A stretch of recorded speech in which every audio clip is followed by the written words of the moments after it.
ጎርፍ ስንል ሁል ጊዜ ወደ አእምሯችን የሚመጣው የውሃ ሙላት፣ የዝናብ ማጥለቅለቅ ወይም የወንዝ መሙላት ነው። ነገር ግን አንድ ሙሉ ከተማ በቢራ ጎርፍ ቢጥለቀለቅስ ምን አይነት ቀልድ ነው ትሉ ይሆናል። ግን ቀልድ አይደለም። ዛሬ ይዤላችሁ የመጣሁት ከእውነት የራቀ የሚመስለውን ግን ደግሞ በ1814 በለንደን ከተማ በእውን የተከሰተውን አሳዛኝና አስገራሚ የቢራ ጎርፍ ታሪክ ነው። ይህ ታሪክ 1.4 ሚሊዮን ሊትር ቢራ መንገድ ላይ ፈሰሰበትና የሰዎችን ሕይወት የቀጠፈ ክስተት ነው። ወደ ታሪኩ ከመግባታችን በፊት ግን ቻናላችንን ሰብስክራይብ በማድረግ ተቀላቀሉን። ይህ ስለ እውነት ነው። እውነት እና ታሪክን በየሳምንቱ እንቃኛለን። አዝናኝ፣ አስገራሚና አሳዛኝ ታሪኮችን እናቀርባለን። ሁሉም ግን እውነት ናቸው። አብራችሁን ቆዩ። ጊዜው ጥቅምት 17 ቀን 1814 ዓ.ም ነው። ቦታው ደግሞ ለንደን ከተማ ቶተንሃም ኮርት ሮድ በሚገኘው ሚክስ ኤንድ ካምፓኒ የተባለ ታዋቂ የቢራ ፋብሪካ ውስጥ ነው። በዚያ ዘመን የቢራ ፋብሪካዎች እርስ በርሳቸው ማን ትልቅ የቢራ ማከማቻ በርሜል አለው በሚል ይወዳደሩ ነበር። በዚህም የተነሳ ይህ ፋብሪካ 110 ሊትር ወይም 153,000 ጋሎን ቢራ የሚይዝ ከእንጨት የተሰራ ግዙፍ በርሜል ነበረው።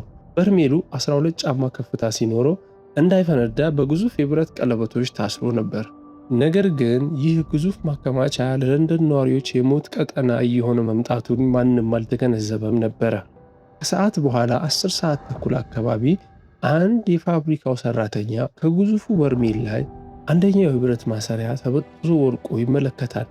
ሆኖም እንዲህ አይነት ነገሮች አልፎ አልፎ ስለሚያጋጥሙ ጉዳዩን አቅልሎ በማየት ለበላይ አለቃው ሪፖርት አድርጎ ማሰሪያውን እስኪስተካከል ወደ ስራው ተመለሰ።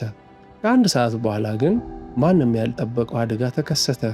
ግዙፉ በርሜል የቢራውን ግፊት መቋቋም አቅቶት በከፍተኛ ድምፅ ፈነዳ። የዚህ በርሜል መፈንዳት ከጎኑ የነበሩትን ሌሎች ትናንሽ በርሜሎችን እንዲፈነዱ አደረገ። በአጠቃላይ 1.4 ሚሊዮን ሊትር በላይ የሚሆን ቢራ የፋብሪካውን ግድግዳዎች እያፈረሱ እንደ ሱናሚ ወደ ውጭ ተረጩ። 15 ጫማ ወይም ወደ 4.5 ሜትር ከፍታ ያለው የቢራ ማዕበል የፋብሪካውን የጀርባ ግድግዳ አፍርሶ ከፋብሪካው ጀርባ ወደሚገኝ ሴንት ጄልስ ወደ ተባለ የድሆች መንደር በከፍተኛ ፍጥነት ገባ። ይህ አካባቢ በጣም ጠባብና ቤቶቹም ከመሬት በታች ቤዝመንት የነበራቸው ነበሩ። የቢራው ማዕበል ቤቶቹን አፈረሰ፣ ሰዎችን ጠረገ። እናቶችና ሕፃናት ሻይ እየጠጡ በነበረበት፣ ቤተሰብ ተሰብስቦ በነበረበት ሁኔታ ቤታቸው በቢራ ተሞላ። በዚህ አሳዛኝ አደጋ 8 ሰዎች ሕይወታቸውን አጡ። አብዛኞቹ ከቤት መውጣት ያልቻሉ ሴቶችና ሕፃናት ነበሩ። ይህ አደጋ ከተከሰተ በኋላ በርካታ ወሬዎች ተሰራጭተው ነበር።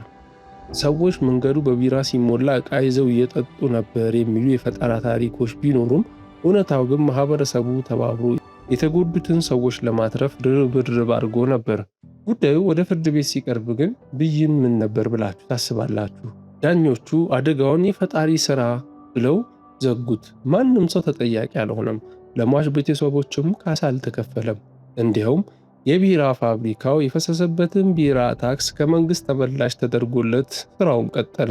ታሪክ ብዙ ጊዜ የጦርነትና የጀግንነት ገጾችን ብቻ ሲያሳየን እንደዚህ አይነት ያልተጠበቁና እንግዳ ክስተቶችን ግን እዛው ታሪክ ውስጥ ተደብቀው እናገኛቸዋለን። የ1814ቱ የለንደን የቢራ ጎርፍ የቴክኖሎጂ ጉድለትና የሰው ልጅ ቸልተኝነት እንዴት ያልታሰበ አደጋ ሊያመጣ እንደሚችል የሚያሳይ የታሪክ ማስታወሻ ነው። ስለዚህ ታሪክ ምን አስገረማችሁ?